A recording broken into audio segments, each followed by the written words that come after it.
भारत सरकार ने बड़ा फैसला लेते हुए देश में करीब 59 चाइनीज ऐप पर प्रतिबंध लगा दिया है। भारत सरकार के इस कदम को चीन के खिलाफ बड़े आर्थिक चोट के रूप में देखा जा रहा है। वहीं चीन भी इस फैसले से तिलमिला उठा है। उसने भारत के खिलाफ रवैये को नरम करते हुए फिर से इस फैसले पर विचार करने की बात कही है। चीन का मानना है कि भारत के इस फैसले से चीन को तो नुकसान होगा ही, साथ ही भारत को भी नुकसान होने वाला है।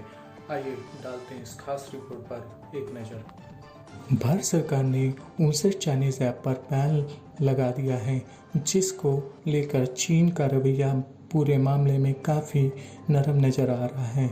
चीन ने मंगलवार देर शाम कहा कि इस प्रतिबंध से दोनों देशों को नुकसान है, इसलिए भारत को इस कदम के बारे में विचार करना चाहिए।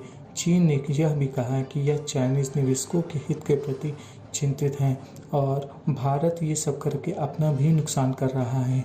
चीन ने भारत से कहा कि व्यापार हितों को ध्यान में रखते हुए ऐसे निर्णय जल्दबाजी में नहीं लिए जाने चाहिए।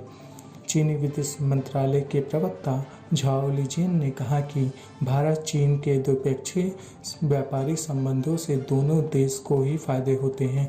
हालांकि अब ये मानव निर्मित नुकसान झेल रहे हैं, जिससे ना तो चीन को और ना ही भारत को कोई फायदा होने वाला है।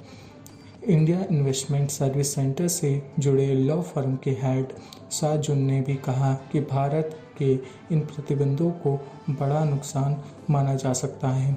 उन्होंने कहा कि इससे चीन को तो नुकसान है ही, लेकिन भारत में चीनी निवेश को भी भारी झटका लग सकता है। भारत के इस कदम के बाद से वहां निवेश करने की सोच कई बड़े चीनी इन्वेस्टर पीछे कदम खींच सकते हैं। चीन ने भरोसा दिलाया है कि यूजर्स के डेटा की सुरक्षा को लेकर चीनी कंपनियां हमेशा से यही प्रतिबद्ध रही हैं और इससे जुड़े मामलों को सुलझाया जा सकता है। चीन के एक कॉमर्स मिनिस्ट्री की तरफ से कहा गया है कि भारत और चीन के बीच नॉन फाइनेंशियल इन्वेस्टमेंट या कहा जाए तो टेक्नोलॉजी में इन्वेस्टमेंट करीब $8 बिलियन से भी ज़्यादा है।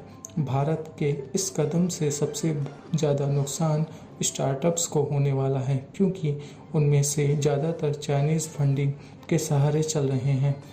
भारत के 30 बड़े स्टार्टअप्स में चीन के $1 बिलियन से भी ज़्यादा निवेश किया गया है। टिकटॉक का जिक्र करते हुए ग्लोबल टाइम्स की एक रिपोर्ट में कहा गया कि भारत की कई भाषाओं में इसके 600 मिलियन से भी ज़्यादा डाउनलोड हैं, जो कि भारत के ग्लोबल ऐप डाउनलोड का 30% से भी ज़्यादा है।